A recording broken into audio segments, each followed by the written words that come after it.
तो हेलो दोस्तों, कैसे हैं आप लोग। उम्मीद करते हैं बहुत अच्छे होंगे और आपकी पढ़ाई भी बहुत जबरदस्त तरीके से चल रही होगी। तो इसके पिछले वाले जो वीडियो था उसमें हमने आपको लेंस में बताया था कि लेंस द्वारा कैसे प्रतिबिंब बनाया जाता है और अवतल लेंस तथा उत्तल लेंस द्वारा प्रतिबिंब का बनना हमने पिछले वीडियो में देखा था। आज हम लोग उसी टॉपिक को आगे बढ़ाते हैं और देखते हैं कि आज जो टॉपिक हमारा बच गया है उसको हम लोग कैसे कंप्लीट करेंगे। बहुत ही इजी वे में आज हमारा जो लेंस नाम का चैप्टर था वो समाप्त होने वाला है। मतलब जो थ्योरेटिकल पार्ट है वो समाप्त हो जाएगा। उसके बाद हम लोग क्या करेंगे, इसके सवाल को सॉल्व करेंगे। तो आज का जो हमारा पहला टॉपिक हो वो होने वाला है गोलीय लेंसों के लिए चिन्ह परिपाटी। ठीक है, तो आज हम लोग यहीं से अपने टॉपिक को शुरू करते हैं। और यदि आप पहली बार हमारे चैनल पर आए हैं और हमसे जुड़कर यूपी बोर्ड 2025 के एग्जाम की तैयारी करना चाहते हैं तो हमारे चैनल को अभी सब्सक्राइब कर लीजिए और वीडियो अच्छी लगेगी तो लाइक कर दीजिएगा। और जिन साथियों ने पहले से ही चैनल को सब्सक्राइब करके रखा है वो वीडियो को जरूर शेयर करें। ठीक है, अपने दोस्तों तक उसे जरूर शेयर करें ताकि उनके पास भी ये वीडियो पहुंच सके और वो भी इस वीडियो को देखकर अपनी पढ़ाई को आगे बढ़ा सके।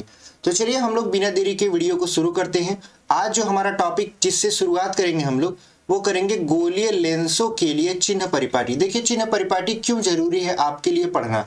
जब आप सवाल को सॉल्व करोगे तो आप वहां पे चिन्ह परिपाटों को ध्यान में रखकर ही सवाल को सॉल्व करोगे, क्योंकि आपको कहाँ प्लस लगाना है कहाँ माइनस लगाना है ये कौन बताएगा, ये बताएगा चिन्ह परिपाटी।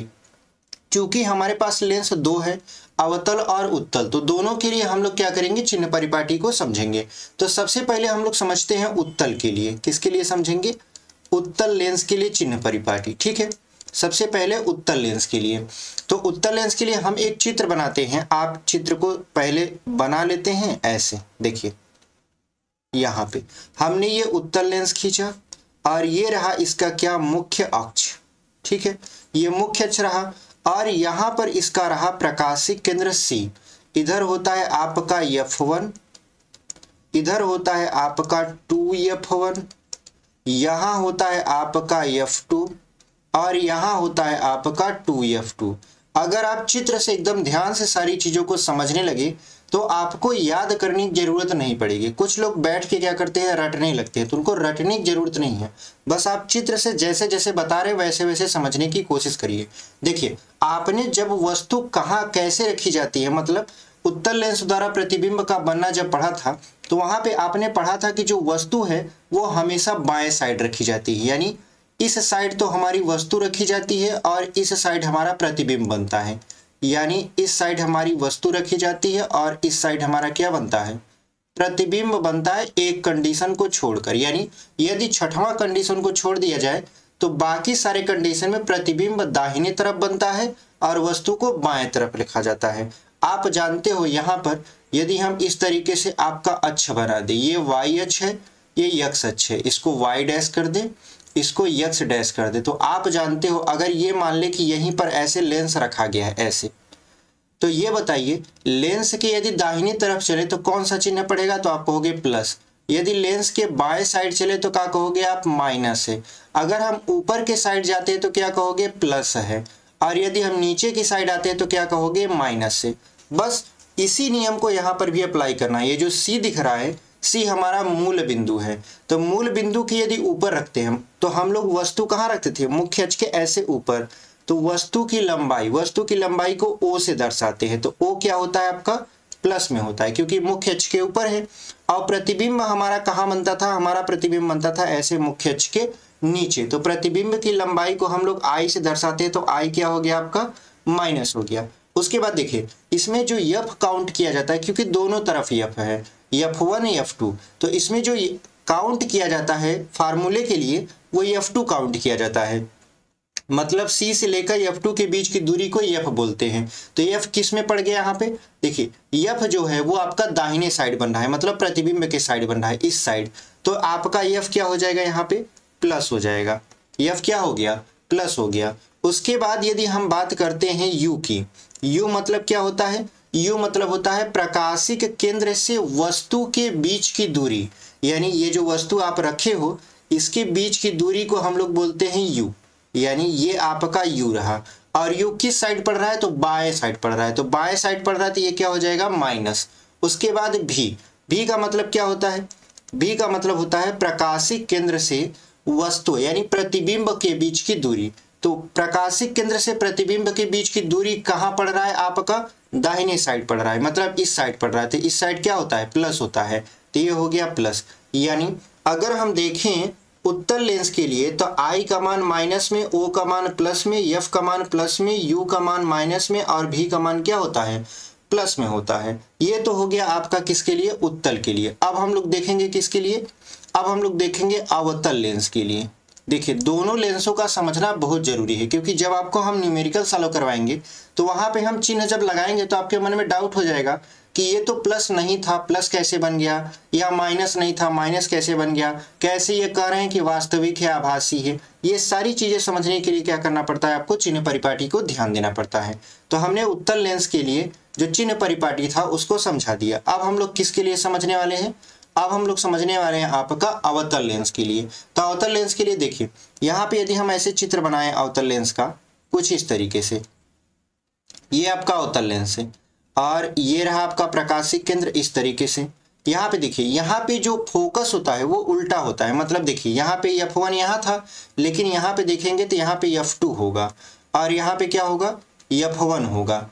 ठीक है, अब वस्तु कहाँ रखी जाती है, तो वस्तु रखी जाती है हमेशा बाएं साइड, यानी इस साइड वस्तु रखी जाती है। तो इस साइड जब वस्तु रखी जाएगी तो U का मान क्या हो जाएगा, माइनस हो जाएगा। और प्रतिबिंब भी इसका इसी साइड बनता है। आपने जब चित्र बनाया था इसका तो देखा था कि जो प्रतिबिंब था वो वस्तु की तरफ ही बनता था, तो वस्तु की तरफ मतलब भी का मान भी क्या हो गया, माइनस हो गया। और इसमें जो काउंट करते हैं फोकस वो F2 लेते हैं, तो F2 किस तरफ है, बाएं साइड है, तो F भी क्या हो गया आपका, माइनस हो गया। ठीक है, यानी U भी F क्या हो गया, माइनस हो गया। और जो I और O रहेगा वो अपने हिसाब से रहेगा, मतलब O तो पॉजिटिव रहेगा क्योंकि मुख्य अक्ष के ऊपर रखा जाता है, और आपका जो I होता है वो भी इसमें पॉजिटिव रहेगा क्योंकि जो प्रतिबिंब है वो वस्तु की तरफ और मुख्य अक्ष के ऊपर बनता है। यानी इसमें I भी प्लस O भी प्लस और U भी F सभी क्या होते हैं, माइनस होते हैं। यानी U भी F तो माइनस में होते हैं, लेकिन I और O क्या होता है, प्लस में होता है। ये किसके लिए था, ये था अवतल लेंस के लिए। तो उम्मीद करते हैं आपको जो चिन्ह परिपाटी है बहुत अच्छे तरीके से समझ में आया होगा। चलिए बढ़ते हैं आगे और अगला टॉपिक आपका कवर करते हैं। देखिए अब हम लोग क्या करेंगे, अब हम लोग पढ़ेंगे लेंसों के लिए U भी तथा F में संबंध। पहले क्या होता था, पहले की किताब में मतलब 2018 में क्या होता था कि जब NCERT नहीं आई थी तो आपको ये सिद्ध करना होता था, U भी F में जो संबंध निकालना होता है इसको सिद्ध करना पड़ता था, चाहे दर्पण में हो चाहे लेंस में हो। लेकिन 2018 के बाद क्या आ गया, NCERT आ गया और NCERT में वो टॉपिक ही मतलब काट दिया।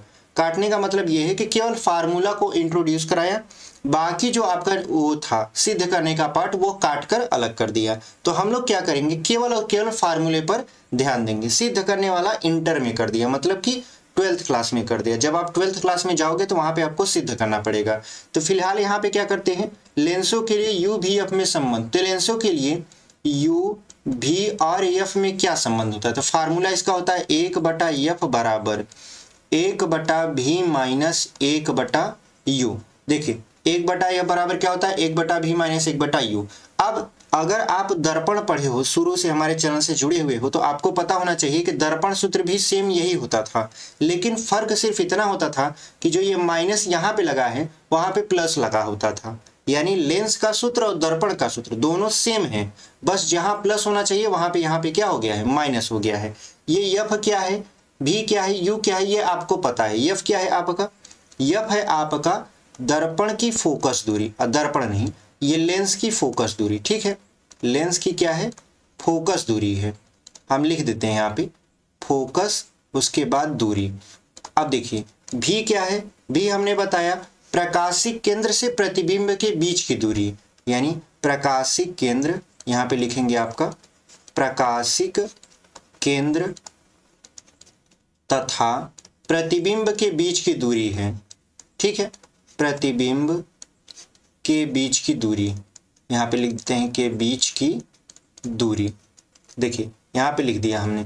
उसके बाद आपका U क्या है, U है आपका प्रकाशिक केंद्र से वस्तु के बीच की दूरी, यानी प्रकाशिक केंद्र से, यहाँ पे लिख देते हैं प्रकाशिक केंद्र से वस्तु के बीच की दूरी, वस्तु के बीच की दूरी, ठीक है, बीच की दूरी। ये हमने क्या किया, तीनों समझ लिया। यानी 1/f बराबर क्या होता है, 1/v माइनस 1/2 आपका 1/u होता है। ये दोनों लेंसों के लिए होता है, ऐसा नहीं है कि केवल उत्तल के लिए होता है या अवतल के लिए। उत्तल रहे चाहे अवतल रहे, दोनों के लिए यही आपका फार्मूला प्रयोग किया जाएगा। तो उम्मीद करते हैं आपको लेंसों के लिए u, v और f में संबंध पता चल गया होगा। f क्या है, लेंस की फोकस दूरी है, चाहे अवतल लेंस रहे चाहे उत्तल लेंस रहे। v का क्या है, प्रकाशिक केंद्र तथा प्रतिबिंब के बीच की दूरी है। u क्या है आपका, प्रकाशिक केंद्र तथा वस्तु के बीच की दूरी है। तो उम्मीद करते हैं आपको यहां तक तो समझ में आया होगा। चलिए बढ़ते हैं आगे। देखिए आगे जो आपका टॉपिक है बहुत ही इंटरेस्टिंग टॉपिक है, बहुत ज्यादा इससे प्रश्न पूछा जाता है। यह है आपका रेखीय आवर्धन। रेखीय आवर्धन क्या होता है, देखिए लिखा है मुख्य अक्ष के लंबवत नापी गई प्रतिबिंब की लंबाई तथा वस्तु की लंबाई के अनुपात को रेखीय आवर्धन कहते हैं। इसे यम से प्रदर्शित करते हैं। इसे किससे प्रदर्शित करते हैं, यम से। यानी देखिए अगर मान लेते हैं हम उत्तल लेंस बना देते हैं यहाँ पे ऐसे, ठीक है, उत्तल लेंस बना दिए। ये हो गया आपका प्रकाशिक केंद्र, ये हो गया आपका f1 और ये हो गया आपका f2 और यहाँ पे हो गया आपका 2f1 और यहाँ पे हो गया आपका 2f2। मान लेते हैं कि हमने वस्तु को कहाँ रख दिया, हमने वस्तु को रख दिया यहाँ पे, मतलब अनंत व 2f1 के बीच में। तो आप जानते हो यहाँ से प्रकाश किरण चलेगी और f2 से होकर ऐसे निकल जाएगी।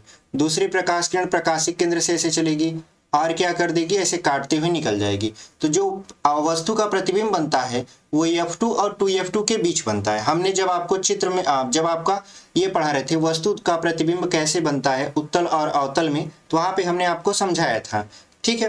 तो यहाँ पर आपको समझने की बात ये है कि ये रहा वस्तु, ये क्या है आपका, ये है वस्तु और ये क्या रहा इसका प्रतिबिंब, ये क्या है आपका, ये प्रतिबिंब है।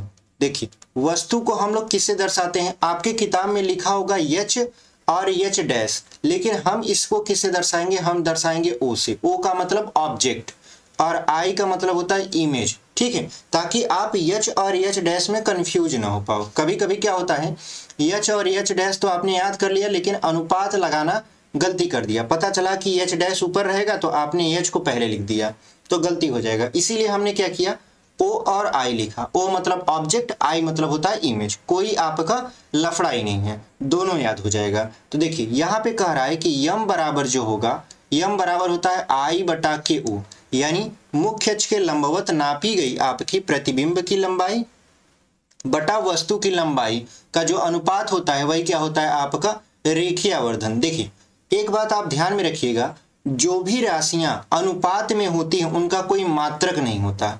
यानी जो भी राशियां आप देखेंगे कि अनुपात में होंगी उसका कोई मात्रक नहीं होगा। यदि सेम राशि है तो जैसे देखिए यहाँ पर प्रतिबिंब की लंबाई को यदि मीटर या सेंटीमीटर या मिलीमीटर में नापे तो वस्तु की लंबाई भी मीटर या सेंटीमीटर में होगी, तो वह आपस में कट के क्या हो जाएगी, मात्रक को खत्म कर देगी। तो जो रेखीय आवर्धन है इसका कोई मात्रक नहीं होता। अगर आपसे कोई पूछ ले कि बताइए रेखीय आवर्धन का मात्रक क्या होता है, तो आपको सीधे जवाब देना है कि रेखीय आवर्धन का कोई मात्रक नहीं होता। तो यम बराबर क्या हो गया, I/O।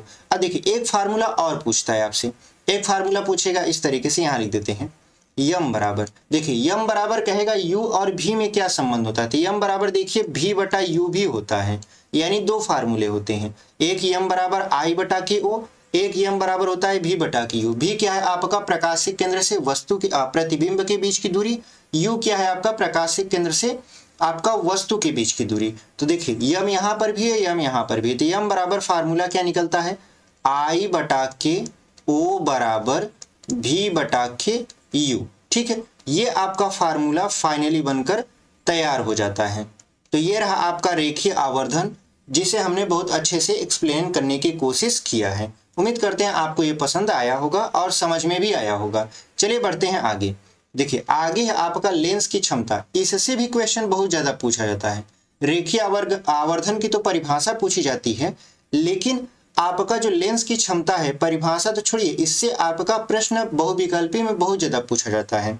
क्योंकि जब आप मानव नेत्र पढ़ोगे तो मानव नेत्र में आपका लेंस की क्षमता बहुत इंपॉर्टेंट रखता है। तो चलिए हम लोग क्या करते हैं, लेंस की क्षमता को देख लेते हैं। देखिए लेंस की क्षमता होती क्या है, लेंस द्वारा प्रकाश किरणों को सिकोड़ने, सिकोड़ने का मतलब होता है एक जगह पर एकत्रित करने तथा फैलाने, फैलाने का मतलब एक जगह से फैला देना, के सामर्थ्य को लेंस की क्षमता कहते हैं। यह लेंस की फोकस दूरी के प्रतिलोम के बराबर होती है, जबकि फोकस दूरी मीटर में नापी गई हो। कहने का मतलब यह है कि देखिए, कोई भी लेंस है वो प्रकाश को कितना सिकोड़ता है, मतलब कितना एक बिंदु पर एकत्रित करता है प्रकाश किरण को, या कितना फैलाता है, इसी की क्षमता को हम लोग बोलते हैं लेंस की क्षमता। यानी लेंस द्वारा प्रकाश किरणों को सिकोड़ने अथवा फैलाने की जो क्षमता होती है उसी को बोलते हैं लेंस की क्षमता। ठीक है, तो लेंस की क्षमता का जो फार्मूला निकल कर आया वो ये निकल कर आया कि देखिए, लेंस की जो क्षमता होती है, यहाँ पे लिख भी देते हैं, डायरेक्ट लिखते हुए बात करें,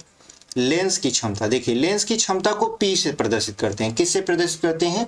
P से प्रदर्शित करते हैं। तो लेंस की क्षमता जो होती है वो 1/f, यानी ये फोकस दूरी है आपका, क्या है आपका? फोकस दूरी, जो कि मीटर में है। किस में है? मीटर में। तो यहाँ पे देखिए लिखा है ना, यह लेंस की फोकस दूरी के प्रतिलोम, प्रतिलोम का मतलब उल्टा, प्रतिलोम के बराबर होती है, जबकि फोकस दूरी मीटर में नापी गई हो। यानी जो P बराबर होता है वो P बराबर होता है 1/f मीटर में। ठीक है, लेकिन एक फार्मूला और होता है, या P बराबर 100/f सेंटीमीटर में। ठीक है, यानी जब आपकी फोकस दूरी सेंटीमीटर में दिया हो, मीटर में ना दिया हो, तो आप ये वाला फार्मूला यूज कर लीजिए। और इसका जो मात्रक होता है, यानी लेंस की जो क्षमता का मात्रक होता है, क्षमता का मात्रक, ये क्या होता है आपका? जो मात्रक होता है वो होता है डायोप्टर। क्या होता है आपका? डायोप्टर होता है। और इसको किससे प्रदर्शित किया जाता है? तो इसको D से प्रदर्शित किया जाता है। ठीक है, तो जब भी आप लेंस की क्षमता निकालिए तो वहां पे D लगाना जरूर, एकदम कंपलसरी कर दीजिए। अगर आप D नहीं लगाओगे तो गलती हो जाएगा, कहेगा कि मात्रक तो लिखे नहीं है, तो कैसे हम लोग इसको सही मान ले? तो जैसे फोकस दूरी की जो क्षमता है, मतलब लेंस की जो क्षमता है, मान लेते हैं +2 आ गया, तो 2 के आगे क्या लगाओगे? ऐसे D। तो जब D लगाओगे तो उसे पता चलेगा कि ये जो D है वो डायोप्टर है। ठीक है, तो उम्मीद करते हैं आपको ये समझ में आया होगा लेंस की क्षमता क्या थी। ठीक है, चलिए आगे बढ़ते हैं। आगे जो है आपका उत्तल लेंस, अवतल लेंस तथा कांच की प्लेट की पहचान। देखिए, ये प्रश्न पूछता है आपके बोर्ड एग्जाम में कभी कभी। इसमें होता क्या है कि इसमें एक ऐसा उदाहरण देगा आपको कि उसको पढ़ना होता है, फिर पढ़ के डिसाइड करना पड़ता है कि कौन सा लेंस इसमें यूज हुआ है। उसी तरह से हम लोग क्या करेंगे, उत्तल लेंस, अवतल लेंस और कांच की प्लेट की पहचान देखेंगे इस टॉपिक में, कि हम लोग कैसे कांच की प्लेट की पहचान कर पाते हैं, उत्तल लेंस की कैसे पहचान कर पाते हैं और अवतल लेंस की कैसे पहचान कर पाते हैं। तो जो हमारा पहला बिंदु है वो है स्पर्श करके, मतलब आप उस कांच को छू कर बता सकते हो कि वह लेंस है अथवा समतल कांच की प्लेट, और लेंस है तो कौन सा लेंस है। तो चलिए इसको पढ़ते हैं और फिर डिसाइड करते हैं कि कौन सा लेंस किस तरीके से पहचानेंगे। देखिए यहाँ पे लिखा है, यदि किसी लेंस को स्पर्श करने पर वह किनारे पर मोटा व बीच में पतला है तो लेंस अवतल होगा। पहले यहीं तक समझ लेते हैं। यानी आपने लेंस को स्पर्श किया, लेंस को स्पर्श किया तो आपको पता चला कि ये किनारे पर तो मोटा था, ऐसे किनारे पे देखिए इसकी जो मोटाई है काफी है, और बीच में पतला था। तो जब बीच में पतला है, किनारे पर मोटा है, तो आप समझ गए कि ये कौन सा लेंस होगा, ये होगा अवतल लेंस। ठीक है, उसके बाद पढ़िए, लिखा है इसके विपरीत यदि लेंस बीच में से मोटा व किनारों पर पतला लगता है तो लेंस उत्तल होगा। यानी अगर हम देखें लेंस ऐसे खींच दिए, बीच में ये मोटा है, यानी ये बीच में कैसा है, मोटा है, और किनारों पर कैसा है, ये पतला है, तो ये कौन सा लेंस होगा, ये होगा आपका अवतल उत्तल लेंस। यहाँ पे अवतल लिख दिए, यहाँ पे होना चाहिए उत्तल लेंस। ठीक है, यानी किनारे पर पतला रहे और बीच में मोटा रहे तो कौन सा लेंस होगा आपका, उत्तल लेंस होगा। फिर पढ़िए, यदि स्पर्श करने पर सभी जगह समान मोटाई की अनुभूति होती है तो वह समतल कांच को एक प्लेट होगी, समतल कांच की एक प्लेट होगी। यानी जैसे हम इसको स्पर्श किए, इस तरीके की यदि प्लेट है और इसको छुए तो ये हर जगह से कैसा नजर आया, समतल नजर आया। मतलब कहीं इसके न तो उभार है न तो इसके अंदर ढलान है, तो हम समझ जाएंगे कि ये एक कांच की समतल प्लेट है, ये न तो उत्तल लेंस है न तो अवतल लेंस है। तो उम्मीद करते हैं आपको समझ में आया होगा। यानी यदि किनारे पर मोटा बीच में पतला अवतल लेंस, किनारे पर पतला बीच में मोटा उत्तल लेंस, न तो मोटा न तो पतला, एकदम समतल कांच की प्लेट, तो ये समतल कांच की एक साधारण सी प्लेट है। स्पर्श करके हमने क्या किया, लेंस को और कांच की प्लेट को पहचानना सीख लिया। अब चलिए आगे बढ़ते हैं। आगे देखिए आपका है, यदि आपको स्पर्श करके न बताना हो, स्पर्श आप न कर पाए, केवल प्रतिबिंब देख पाए, मतलब ऐसी दूरी पर आपका लेंस रखा हो या कांच की प्लेट रखी हो कि आप उसे स्पर्श तो नहीं कर सकते लेकिन उसमें प्रतिबिंब देख सकते हैं, तो आप वह उससे भी आपका पता चल जाएगा कि लेंस है अथवा कांच की प्लेट है। और लेंस है तो कौन सा लेंस है, देखिए इसको पढ़ते हैं। लिखा है किसी लेंस को एक छपे पृष्ठ के ऊपर रखकर थोड़ा उठाने से यदि अक्षर बड़े दिखाई दे तो उत्तल लेंस होगा, यानी लेंस क्या होगा, उत्तल होगा। जैसे समझिए, मान लेते हैं कि ये आपका एक अखबार का पन्ना है, इस पर कुछ आपका ऐसे लिखा हुआ है, ठीक है, ऐसे आपका लिखा हुआ है। इसके ऊपर आपने क्या किया, इसके ऊपर एक लेंस रख दिया। मान लेते हैं यहाँ पे आपने क्या रख दिया, ऐसे लेंस रख दिया। लेंस रखने के पश्चात क्या करोगे, जैसे ही इसको ऊपर की तरफ ऐसे उठाओगे तो देखोगे कि जो अक्षर होते हैं वो काफ़ी बड़े दिखाई देने लगते हैं, क्योंकि अखबार में अक्षर बहुत छोटे छोटे दिखाई देते हैं। आप जैसे इसको लेंस के ऊपर रखे, मतलब लेंस को अखबार के ऊपर रखे और लेंस को थोड़ा सा उठाए, तो अखबार में जो अक्षर लिखे थे वो काफ़ी बड़े दिखाई देने लगे। तो आपको समझ जाना चाहिए कि जो आप लेंस लिए हो वो लेंस आपका कौन सा है, उत्तल लेंस है, ठीक है। ये कौन सा लेंस हो गया, उत्तल लेंस हो गया। तो लेंस उत्तल होगा। यदि अक्षर छोटे दिखाई दे, मतलब आप यही आपका अखबार का पन्ना लिए, इस तरीके का अखबार ले लिए आप, और यहाँ पर क्या किए, एक लेंस लिए इस तरीके से, ठीक है, एक लेंस लिए और इसको जब उठाए आप, मतलब अखबार के ऊपर से उठाए, तो आपको जो अक्षर हैं वो और छोटे दिखाई देने लगे, मतलब पहले से तो छोटे थे लेकिन और छोटे दिखाई देने लगे। तो कौन सा लेंस हो जाएगा, ये अवतल लेंस हो जाएगा। अब देखिए आगे पढ़िए, तो लेंस अवतल होगा यदि अक्षरों के आकार में कोई परिवर्तन न हो।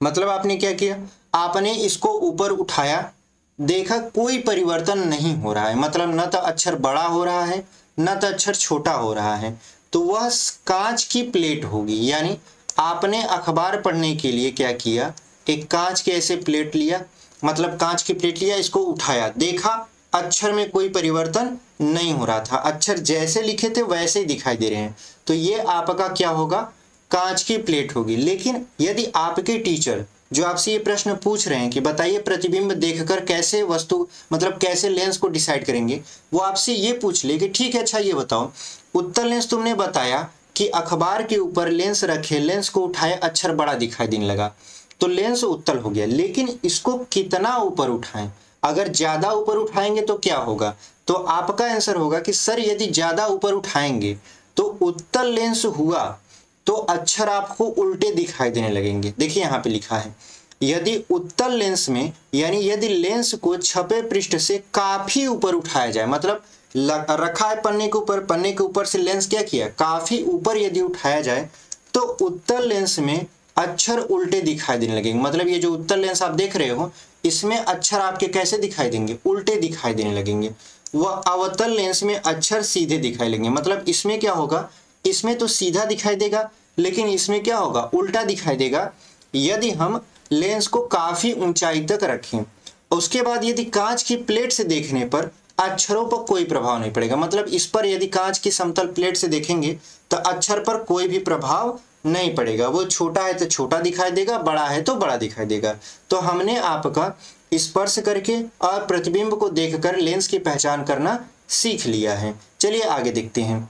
आगे देखिए है आपका लेंसों के उपयोग, वेरी इंपॉर्टेंट, यानी very very important, very very important इसलिए हम कर रहे हैं क्योंकि देखिए अक्सर आपका जो एग्जाम होता है उसमें एक या दो प्रश्न मतलब इससे रिलेटेड पूछ ही लेते हैं, तो इसको जानना बहुत इंपॉर्टेंट है। देखिए लेंसों के उपयोग में पहला, उत्तल लेंस का उपयोग घड़ी साज, घड़ी के छोटे पुर्जे देखने के लिए करता है। देखिए जब आपके घड़ी जो होती हैं उसके पुर्जे जो होते हैं वो बहुत छोटे होते हैं। नॉर्मली अगर हम देखेंगे और घड़ी के पुर्जे फिट करेंगे, हमसे गलतियां बहुत ज़्यादा हो जाएंगी। तो हम लोग क्या करते हैं, फैक्ट्रियों में जो काम करते हैं लोग, वो क्या करते हैं, ग्लासेस पहनते हैं, मतलब कि चश्मे लगाते हैं। और वो चश्मे में क्या होता है आपका, ये उत्तल लेंस लगा होता है, जिसकी वजह से वो घड़ी के जो पुर्जे होते हैं छोटे छोटे, वो उनको काफ़ी बड़े दिखाई देने लगते हैं, जिसकी वजह से वो क्या करते हैं, आपका जो घड़ी होता है उसके पुर्जे को आसानी से असेंबल कर पाते हैं। वही कह रहा है कि उत्तल लेंस का उपयोग घड़ी साज घड़ी के पुर्जे को साजने के लिए करते हैं। दूसरा जो है आपका, डॉक्टर आंख व कान के अंदर देखने के लिए उत्तल लेंस का उपयोग करता है। यदि आपका आंख अथवा कान खराब है तो क्या खराबी है जांच करने के लिए डॉक्टर क्या करेगा, आंख व कान के अंदर देखने के लिए उत्तल लेंस का उपयोग करेगा, क्योंकि ये क्या करते हैं, वस्तु का बड़ा प्रतिबिंब बनाकर दिखा देते हैं। ठीक है। आपका जो तीसरा है लिखा है, उत्तल लेंस का उपयोग विभिन्न प्रकाशिक यंत्रों जैसे दूरदर्शी, सूक्ष्मदर्शी, फोटोग्राफिक कैमरे आदि में किया जाता है। तो उत्तल लेंस का उपयोग दूरदर्शी, सूक्ष्मदर्शी, फोटोग्राफिक कैमरे आदि में भी किया जाता है। आप में जब पहले जो आपकी साइंस की किताब आती थी उसमें एक चैप्टर होता था प्रकाशिक यंत्र नाम से। प्रकाशिक यंत्र में हम लोग पढ़ते थे दूरदर्शी, सूक्ष्मदर्शी, उसके बाद सरल सूक्ष्मदर्शी, ये सारी चीजें हम लोग पढ़े हैं। लेकिन जैसे एनसीईआरटी आई, ये सारी चीजें क्या हुआ, काट कर खत्म कर दिया। मतलब प्रकाशिक यंत्र आपको पढ़ना ही नहीं है। नहीं तो हम आपको पढ़ाते दूरदर्शी क्या होता है, इसमें दो दो लेंस का उपयोग किया जाता है, अभिदृश्यक लेंस क्या होता था, नेत्रिका लेंस क्या होता था, सारी चीजों को समझाते। लेकिन कट गया है तो कोई बात नहीं, बस आप यहाँ पे पढ़ लीजिए कि उत्तल लेंस का उपयोग विभिन्न प्रकाशिक यंत्रों जैसे दूरदर्शी, सूक्ष्मदर्शी, फोटोग्राफिक कैमरे आदि में किया जाता है। दूरदर्शी में क्यों किया जाता है, दूर की वस्तु को देखने के लिए, जैसे हमारे जो ग्रह हैं, चंद्रमा है आदि की सतह को देखने के लिए क्या किया जाता है, हमारा दूरदर्शी का उपयोग किया जाता है। लेकिन सूक्ष्मदर्शी, सूक्ष्म जीवों को देखने के लिए सूक्ष्मदर्शी का प्रयोग किया जाता है। फोटोग्राफिक कैमरे में भी आप देखा करो, लेंस जो होता है आपका उत्तल ही होता है। आपका जो चौथा है, प्रकाशिक नेत्र में उत्पन्न दृष्टि दोष, यानी मानव नेत्र में, प्रकाशिक नेत्र बोल रहे हैं, मानव नेत्र में उत्पन्न दृष्टि दोष के निवारण हेतु चश्मे में उचित फोकस दूरी के उत्तल एवं अवतल लेंसों का उपयोग किया जाता है। जब अगला जो चैप्टर है हमारा मानव नेत्र, जब उसको हम पढ़ाएंगे तो वहां पे आपको बताएंगे दृष्टि दोष क्या है। दृष्टि दोष में आपको उत्तल और अवतल लेंस का उपयोग बताएंगे कि कैसे दृष्टि दोष के निवारण के लिए उत्तल एवं अवतल लेंसों का उपयोग किया जाता है। तो वही कह रहा है कि मानव नेत्र में उत्पन्न जो दृष्टि दोष होता है उसको दूर करने के लिए उचित फोकस दूरी का चश्मे में क्या किया जाता है, अवतल तथा उत्तल लेंस का प्रयोग किया जाता है। तो जो हमारा टॉपिक था वो आज का यही समाप्त होता है, यानी आपका जो लेंस था, लेंस खत्म हो चुका है। अगली जो वीडियो आएगी वो आएगी इसके न्यूमेरिकल की, जहां पे हम लोग न्यूमेरिकल सॉल्व कर रहे होंगे। तो उम्मीद करते हैं हमारा ये छोटा सा वीडियो है आपको पसंद आया होगा। आप अगर इससे कुछ सीखे हैं तो इसे अपने दोस्तों तक जरूर शेयर करिए, और वीडियो पर अभी तक बने हुए हैं और चैनल को सब्सक्राइब नहीं किए हैं तो चैनल को सब्सक्राइब कर लीजिए। वीडियो पसंद आई तो लाइक कर दीजिए। मिलते हैं आपसे अगले वीडियो में, तब तक के लिए धन्यवाद। ऐसे ही वीडियो देखते रहिए और पढ़ाई करते रहिए। ठीक है, मिलते हैं आपसे अगले वीडियो में।